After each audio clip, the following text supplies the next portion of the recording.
Assalamualaikum warahmatullahi wabarakatuh. Hari ini Ustazah akan ajar pelajaran 11 iaitu kekuatan dan kekuasaan Allah Subhanahu wa taala. Okey, ini adalah bidang akidah. Sebelum kita meneruskan pelajaran, kita nak perhatikan video di bawah. Okey, daripada video ini, cuba kita perhatikan apa yang berlaku, iaitu perubahan daripada malam menjadi siang. Kita boleh nampak daripada malam tadi berubah menjadi siang. Cuba tengok video yang kedua. Apa yang kita boleh nampak daripada video ini? Ini adalah bentuk bumi. Okey, bentuk bumi kalau kita tengok betapa cantiknya ciptaan bumi ini. Pada pendapat anda, kuasa apakah yang sangat hebat yang mampu mencipta alam yang begitu indah? Okey, kita tengok bumi ini sangat indah dengan warnanya, dengan bentuknya. Dan bagaimana pergerakan siang dan malam yang begitu teratur?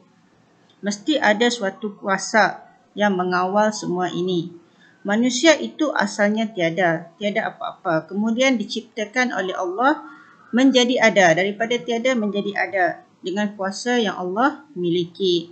Kekuatan dan kekuasaan manusia pasti tidak mampu menandingi kekuatan dan kekuasaan Allah Subhanahu wa taala. Manusia akan berasa penat, akan berasa letih, mengantuk dan semakin hilang kekuatan ketika usia semakin meningkat tua. Kekuasaan seseorang juga akan lenyap ketika kematian menjemput. Okey, kita tengok manusia ini masa muda masih sihat, okey, masih kuat, tapi lama kelamaan bila meningkat tua dia akan semakin lemah. Jadi apa yang dimaksudkan dengan Al-Qadir dan Al-Qawi? Apakah bukti yang menunjukkan bahawa Allah Subhanahu wa taala bersifat Al-Qadir dan Al-Qawi? Jadi ini yang akan kita belajar pada hari ini.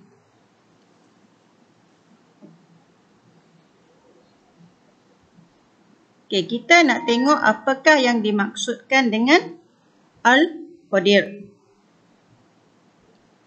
Al-Qadir daripada perkataan Qadirun.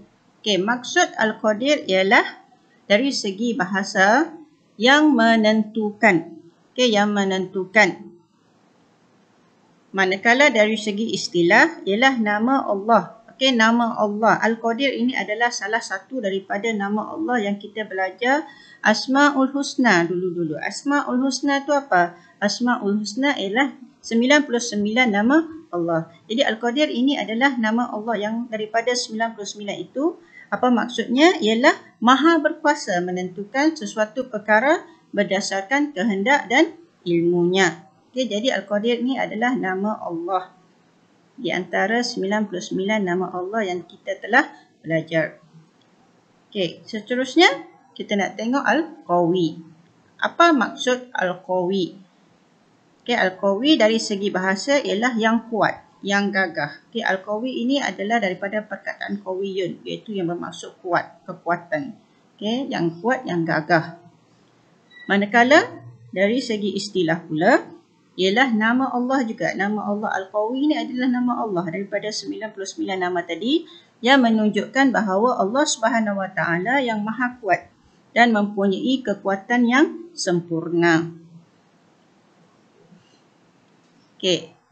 Jadi kita nak tengok apakah dalil nakli Allah Subhanahu wa taala itu adalah Allah Subhanahu wa taala Al-Qadir, iaitu dalam firman Allah dalam Al-Quran, iaitu firman Allah dalam surah Al-An'am ayat 65. Okey, yang bermaksud, katakanlah dialah yang berkuasa untuk menghantarkan kepada kamu azab siksaan, iaitu bala bencana dari sebelah atas kamu atau bawah kaki kamu, dan ia menjadikan kamu berselisih pendapat dan berpecah belah, berpuak-puak, dan ia merasakan sebahagian daripada kamu akan melakukan perbuatan ganas dan kejam terhadap sebahagian yang lain. Perhatikanlah bagaimana kami menjelaskan ayat keterangan yang menunjukkan kebesaran kami dengan berbagai-bagai cara supaya kamu memahaminya. Okey, ini adalah firman Allah. Yang kedua ada dalam surah Al-Ankabut, iaitu ayat 61, di mana maksudnya ialah sesungguhnya jika engkau, wahai Muhammad, bertanya kepada mereka yang musyrik itu, siapakah yang menciptakan langit dan bumi dan yang memudahkan matahari dan bulan untuk faedah makhluknya, sudah tentu mereka menjawab Allah. Maka bagaimana mereka tergamak berpaling? Okey, ini adalah bukti bahawa Allah Subhanahu Wa Taala Al-Qadir. Seterusnya dalil nakli Allah Subhanahu Wa Taala Al-Qawi. Al-Qawi tadi kita tahu Al-Qawi adalah yang kuat, yang gagah. Okey, jadi firman Allah Subhanahu Wa Taala dalam surah Al-Anfal ayat 52, iaitu maksudnya keadaan orang kafir itu samalah seperti keadaan Fir'aun dan kaumnya serta orang yang terdahulu daripada mereka. Mereka kufur, iaitu ingkar akan ayat Allah. Lalu Allah menyiksa mereka disebabkan dosa mereka. Sesungguhnya Allah Maha Kuat, lagi amat berat siksaannya. Okey, seterusnya firman Allah satu lagi dalam surah Asy-Syura ayat 19 yang bermaksud Allah Maha lembut tadbirnya serta melimpah kebaikan dan belas kasihannya kepada hambanya. Ia memberikan rezeki kepada sesiapa yang dikehendakinya menurut aturan yang ditetapkan. Dialah yang Maha Kuat lagi Maha Kuasa. Jadi ini adalah dalil nakli Allah Subhanahu Wa Taala Al-Qawi, iaitu yang kuat. Okey, kita nak tengok bukti Allah Subhanahu Wa Taala bersifat Al-Qadir. Okey, bukti Allah Subhanahu Wa Taala bersifat Al-Qadir. Okey, kalau kita tengok, ini adalah video yang telah saya tunjukkan tadi. Jadi, apa yang bukti yang pertama? Iaitu Allah berkuasa mencipta langit dan bumi. Okey, dia menciptakan langit dan bumi ini. Yang kedua, Allah berkuasa menukarkan siang dan malam.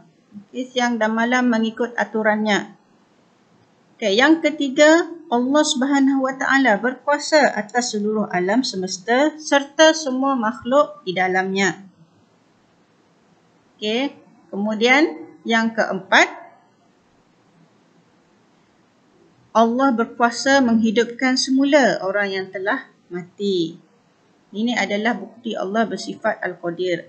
Yang kelima, Allah berkuasa menurunkan hujan dengan sukatan yang tertentu. Okay, ada tempat yang menerima hujan yang banyak, ada tempat yang menerima hujan yang sikit. Semua itu adalah kuasa Allah.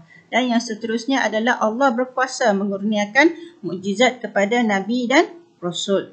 Okay, ini ada diterangkan di dalam Al-Quran, mukjizat-mukjizat yang telah diturunkan, dikurniakan kepada Nabi dan Rasul. Okay. Seterusnya, kita nak tengok bukti bahawa Allah itu bersifat Al-Qawi. Okay, bukti bahawa Allah Subhanahu Wa Taala bersifat Al-Qawi. Okay, iaitu yang pertama, Allah Subhanahu Wa Taala mencipta langit dan bumi dan mentadbirnya sendirian tanpa meminta bantuan dari kuasa lain. Dia sendiri sahaja yang mencipta dan mentadbir. Okay, bagaimana berjalan bumi berjalan mengikut orbit dan sebagainya. Okay, yang kedua, Allah Subhanahu Wa Taala menganugerahkan kekuatan kepada manusia dan makhluk lain dengan kadar yang berbeza-beza. Ada yang kuat kekuatannya, ada yang sederhana kekuatannya. Itu semua adalah anugerah Allah. Okay, dengan kadar yang berbeza-beza, tidak sama.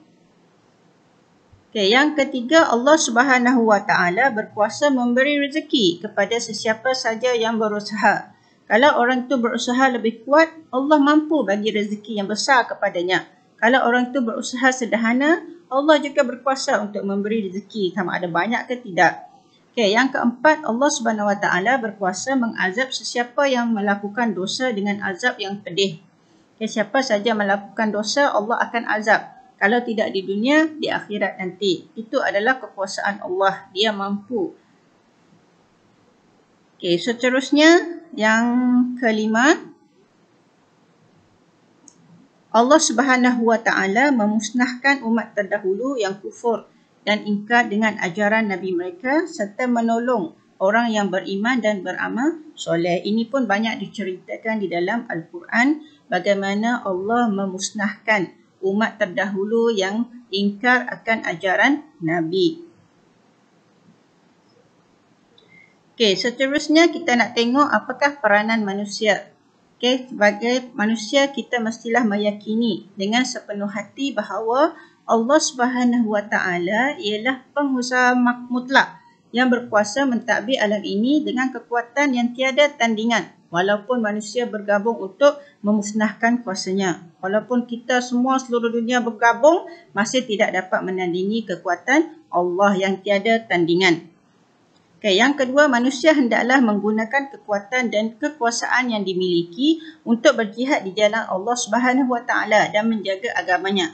Tadi kita ada sebut tentang Allah memberikan kekuatan yang berbeza-beza kepada manusia. Jadi untuk manusia yang mempunyai kekuatan di medan perang contohnya, maka mereka hendaklah menggunakan kekuatan tersebut untuk berjihad di jalan Allah dan juga menjaga agamanya. Okay, seterusnya yang ketiga,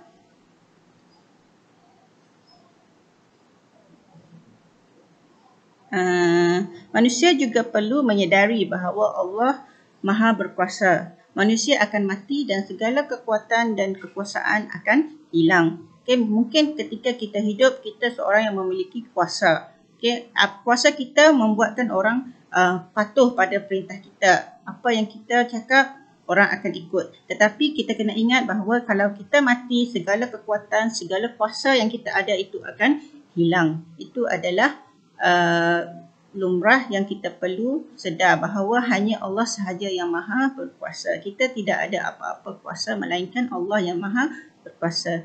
Jadi itu sahaja pelajaran untuk hari ini. Semoga kita akan berjumpa lagi. Terima kasih.